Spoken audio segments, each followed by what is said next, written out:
Hey Jimmy, Elaine from Allotment Joy, but you already know this. Yeah, so this is for your carrot challenge. So I've got my Nazareth carrots here, so I'm going to bring them out. And I've had a sneak peek the other day, and it's looked quite promising. Anyway, so let's get cracking, eh? Although I must admit, it's been very difficult this year to keep everything watered. But saying that, look, fingers crossed.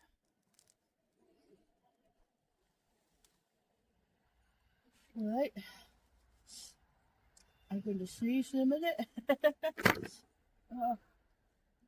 Excuse me.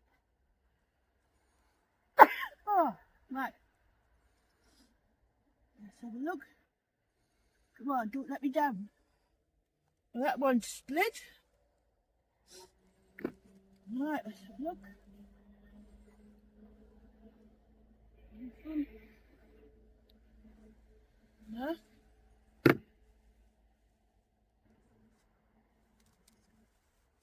Nice looking carrot.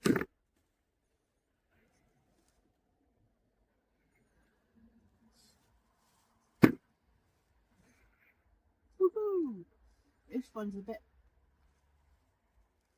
Yeah. You had promised. That one went by the rear side.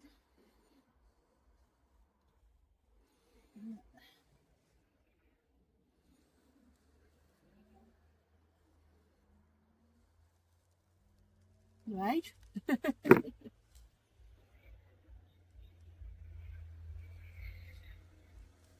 Nice clean.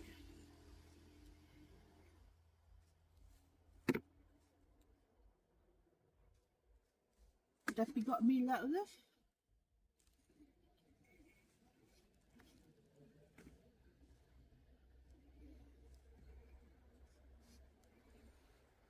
Not bad.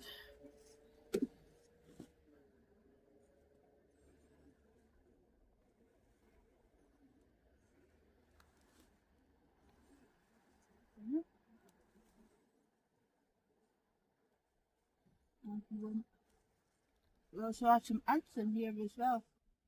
I think they've moved on now. Two more. One and that one. Right, I'll get these tidied up and then wait, and I'll get back to you in a minute. So, yep, as I say, I've got some nice carrots out there.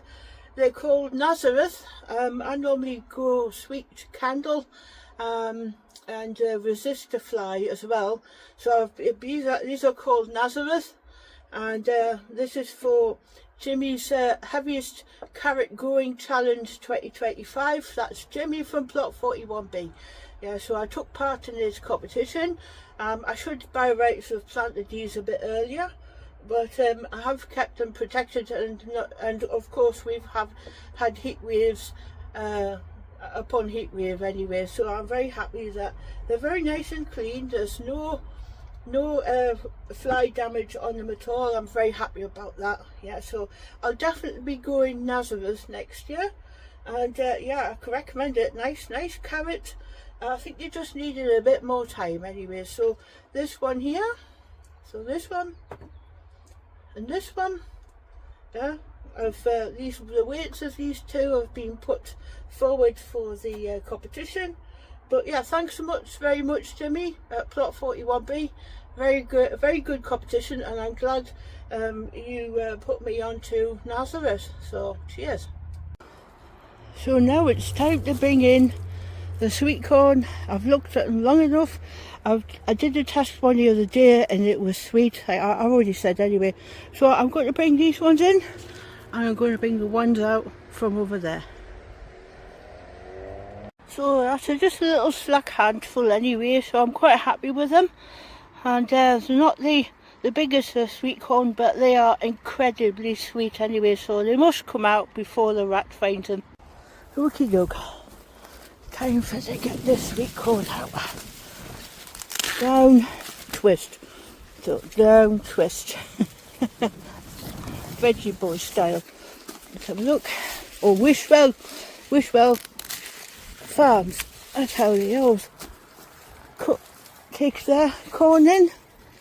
Yeah, corn's way taller. Down, twist. Get that off.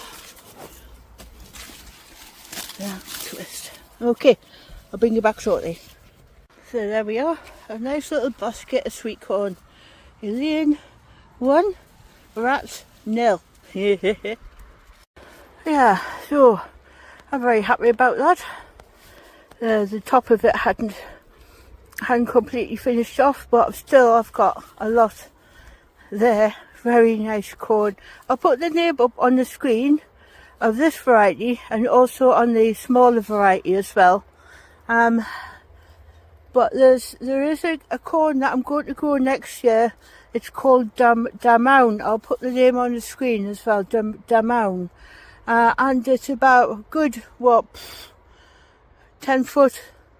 No, let's not over exaggerate. It's about 8 foot plus in height. So I'm going to give that a try next year. But I'm very happy with this anyway. If they all turn out like this, at least I've got the corn out. And yeah, I've left a couple of miscellaneous flukes on the plant. So if a rat can find some kind of use for it, he's welcome to it. Until such time as I take the corn away, which I will be doing very shortly. But I'm very happy anyway with the result.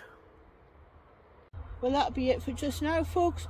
I'm more than happy with the sweet corn. I'm glad I've got them over the line. Yeah, I won this year. I wasn't going to let the rats get them, you know, because there's bound to be some rats about. So yeah, the tomato tastes go along from Mark, Gang and Peanut, 2 peas in a pod. I will be putting a video out very shortly. And yeah, so the pears are now coming to an end, so we'll have to take them off and start preserving them too. Plus all the tomatoes that are, well, the tomatoes are coming. I tell you, the tomatoes are coming. Never say that they're not ripening, because when they do, yeah. So I think it's now time to bring in a few more pears. I picked up a couple off the ground, and they're looking very much like they're ready now. So let's just get them in, and that's another harvest secured. I'm making good progress. I could still see 1 or 2 hiding. What a brilliant tree though. Wow.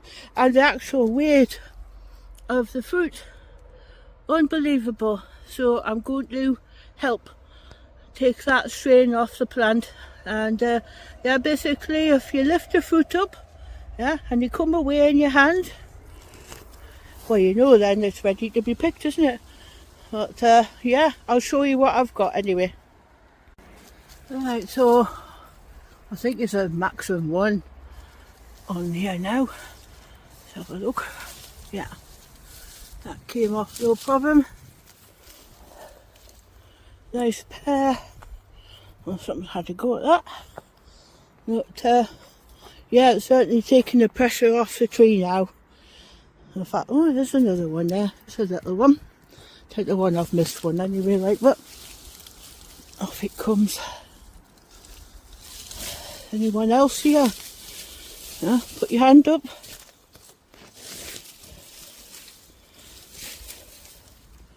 Oh, that seems to be it. Yeah, I must admit, this one fell down and it broke, so I thought I'd open it up and have a go. And oh, the taste, absolutely fantastic. Definitely recommend. I forget what variety this is. It's not, I don't think it's a conference pear, but by golly, what a lovely eating pear. So I'll be looking forward to preserving these ones for the winter. So into the greenhouse we go. I've got a couple of tomatoes to pick. No use leaving them on the vine. Although saying that, I have had blossom end rot in here as well, which is really odd, because you would think, like with the with all the nutrients that you get in that, in the bag, plus the other feed that I'm giving them as well, that I wouldn't have an issue. But I had blossom end rot, so I give it some of this CalMag. Yes, you just mix it in with your water, and helps help the uptake on nutrients and puts it to bed, that one. The other one is a tip from Cliff from Castle Hill Gardens, and what he said is you get the chalk that that children use to chalk the pavement and stuff like that. Just basically chalk, and just grate a little bit of chalk over the soil, and that also helps the plant as well. So if you haven't got any chalk available, of course, then get yourself some CalMag. I don't know why it's like it this year, but I haven't had problems before. But there's always the first time, isn't there? Right now, oh, there's the first one. Yeah, if you're not quite sure what blossom end rot is, this is blossom end rot. Hold on. Basically, if you've got any infected things, you shouldn't be leaving them on the floor. Yeah, it's not really good plant husbandry. This is blossom end rot, so there's the top of it, yeah, and there's the bottom of it, and you can't really use it, you know. So yeah, so if you can get rid of it, yeah, it'll carry on providing you with tomatoes. So let's have a look at this one. Yeah, this one's all right. Yeah, quite happy with that. Go in there, one down there. Yeah, that's fine. So I fight my way through all these watering cans. I think I've got this one here. That isn't blossom end rot, as far as I know. Hold on, I'll just get it off the plant. Come off it, honestly. Right, just bear with me a minute. Oh, it doesn't want to know. Is that blossom end rot? No, that's natural, well, scarification, but it's not blossom end rot. But yeah, I'm not quite happy with the colour. I like my tomatoes to be red, like these ones over here. Right, so yeah, well, it'll do anyway to make up soups and things like that. So I'm not making bad progress. So I've now got a pair of scissors, and I'm going to cut a few leaves back, which I've been threatening to do for quite a while now. I've noticed that we've got a little bit of pest pressure. I think someone had a go at a tomato or two. So I think what I'm going to do is take quite a few leaves off anyway, expose the fruit a bit more, and stop creating a wonderful habitat for something to scuttle around underneath the canopy.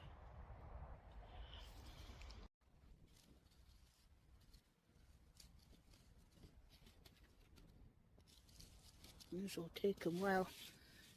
Why they're starting to ripen up. Yeah.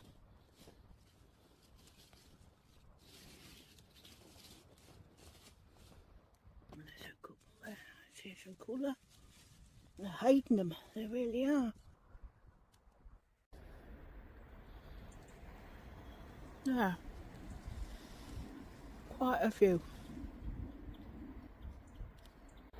So there we have it, just a few more tomatoes. Some of them are turning, some of them are green, they fell off anyway, so I'm just basically making my way through all the tomato plants and getting rid of the leaves and exposing the fruit, and also it gives less for predators to hide, etc. Anyway, slugs and rats or whatever. Anyway, so yeah, but rest assured all this will turn green, and also I'll put this down because it's quite heavy, and also the more I can get off the plant before blight hits, the better. Anyway, it's not to say that I'll get blight, but you never know. So I'm creating more airflow by taking a lot of the leaves away, and yeah, reducing the risk anyway. So that'll be that for just now. So I'll crack on. I'll say goodbye for just now. Welcome to all my new subscribers, and of course hello to all my current subscribers. And if you like what you see and yeah, and you find entertainment by it, then follow along on my journey. So I'll finish here. Thanks for watching. I'll see you in the next one.